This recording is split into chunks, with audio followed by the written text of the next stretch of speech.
Assalamualaikum warahmatullahi wabarakatuh. Kami dari kelompok 8 yang beranggotakan Muhammad Iqbal Fatoni, NIM 236, Nadia Cynthia, NIM 251, dan Satya Rahmaditya, NIM 327, dan saya sendiri, Imratus Solihah, NIM 344, akan menyampaikan materi yaitu mengenai balancing demand and productive capacity, menyeimbangkan permintaan dan kapasitas produksi.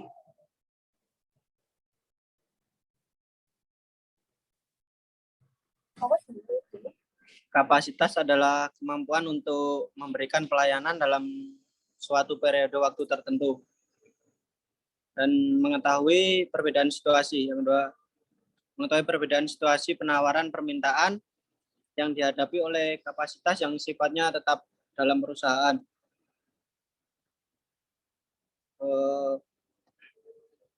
Hukum-hukum ini yang dijadikan sebagai fondasi teori. Hukum-hukum ini bisa dijadikan sebagai acuan oleh para pelaku ekonomi yang menjalankan usahanya. Karena di dalam hukum-hukum ini terdapat hal-hal yang akan terjadi jika sesuatu terjadi.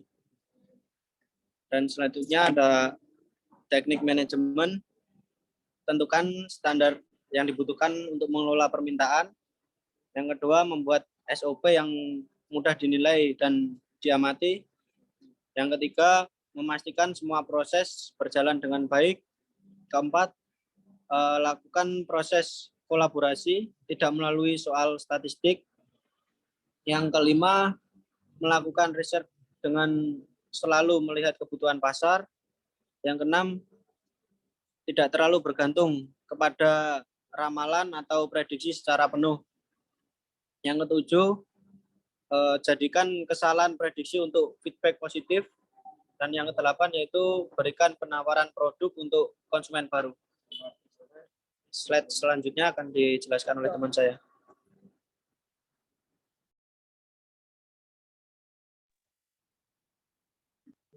Baik, yang selanjutnya ada menganalisis pola permintaan.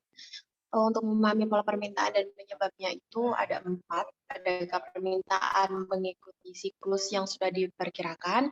Adakah yang menjadi penyebab variasi siklus? Apakah tingkat perubahan berubah secara acak? Dan yang terakhir adalah, dapatkah permintaan atas suatu jasa selama waktu tertentu dipecah berdasarkan segmen? Next. Selanjutnya ada mengelola permintaan. Nah, itu ada 4 poin. Yang pertama ada tidak mengambil tindakan apapun terhadap suatu permintaan untuk mengetahui sejauh mana permintaan itu terjadi. Yang kedua ada mengurangi permintaan pada periode puncak dan meningkatkan permintaan ketika terjadi kelebihan kapasitas. Yang ketiga ada inventarisasi permintaan hingga kapasitas yang tersedia. Soalnya yang terakhir ada sistem reservasi yang menyajikan. Next. Soalnya itu ada metode yang digunakan dalam bauran pemasaran untuk membentuk pola permintaan. Yang pertama itu harus dengan strategi harga. Nah, yang kedua ada mengganti produk atau layanan sesuai dengan segmentasi konsumen dan waktu yang berbeda. Yang ketiga ada merubah tempat dan waktu pengiriman. Dan yang terakhir ada promosi dan edukasi. Selanjutnya akan dijelaskan oleh Imro'atu. Baik, ketika terjadi ketidakseimbangan antara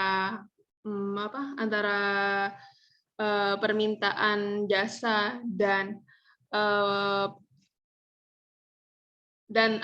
ketersediaan jasa, di situ akan terjadi yang namanya kelebihan kapasitas seperti itu, kelebihan kapasitas permintaan.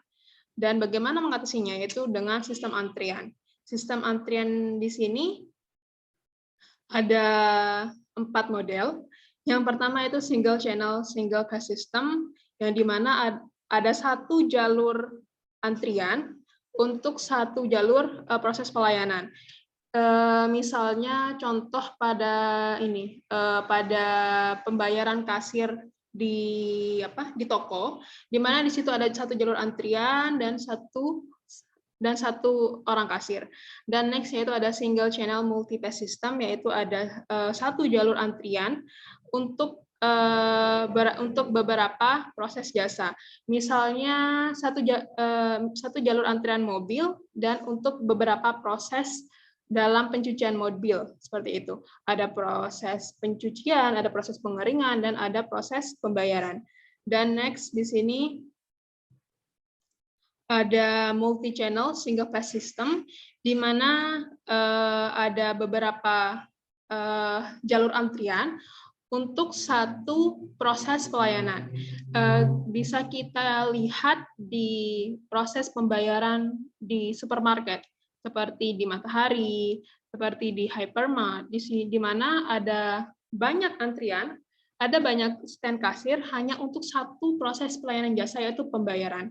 Dan next yaitu ada multi-channel, multi-pass system, di mana ini ada beberapa jalur antrian untuk beberapa proses pelayanan. Misalnya ketika kita membuat ATM, di mana ada beberapa proses kan ya, ketika kita membuat ATM, di mana kita harus ke customer service dulu, dan juga next harus ke teller untuk menambahkan uang, seperti itu. Dan selanjutnya yaitu mengenai persepsi pelanggan terhadap waktu tunggu. Pelanggan merasa bahwa mereka menunggu lebih lama daripada waktu yang sebenarnya. Dan William Jones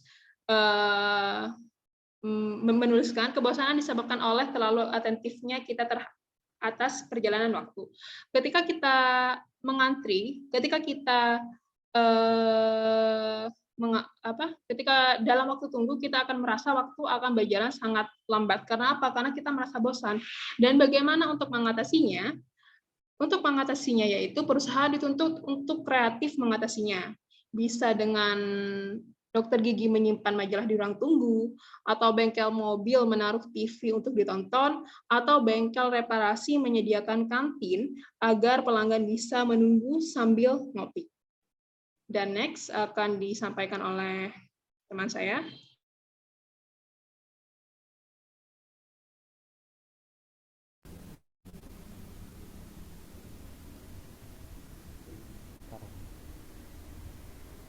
Alternatif strategi pengelolaan permintaan bagi situasi kapasitas yang berbeda. Pendekatan dalam mengelola permintaan. Tidak bertindak. Antrian yang tidak terorganisir membuat kesal pelanggan akan mengurangi penggunaan jasa di mana mendatang.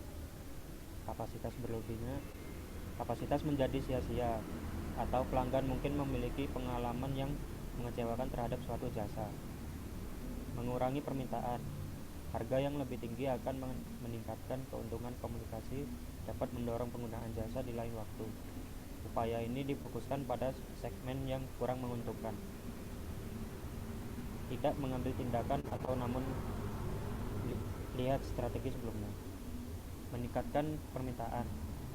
Tidak mengambil tindakan kecuali ada peluang untuk menstimulasi segmen yang lebih menguntungkan. Kapasitas berlebihnya. Mengurangi harga secara selektif, atau pastikan bahwa semua biaya yang relevan telah tertutup. Gunakan komunikasi dan variasi dalam produk serta distribusi.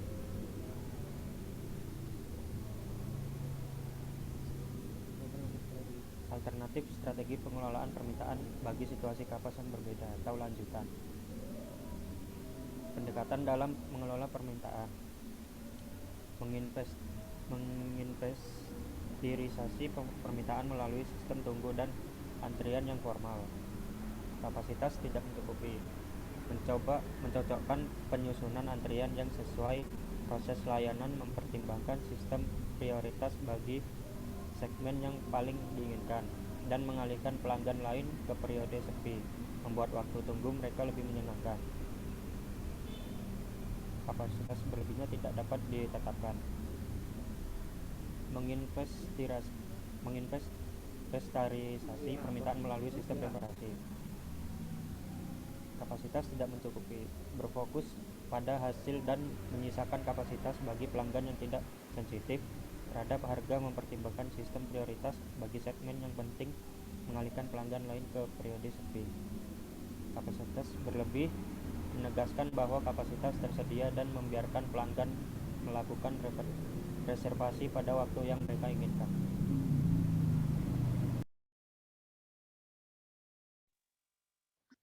Baik, sekian dari presentasi kelompok kami. Bila ada kurangnya, kami mohon maaf. Wassalamualaikum warahmatullahi wabarakatuh.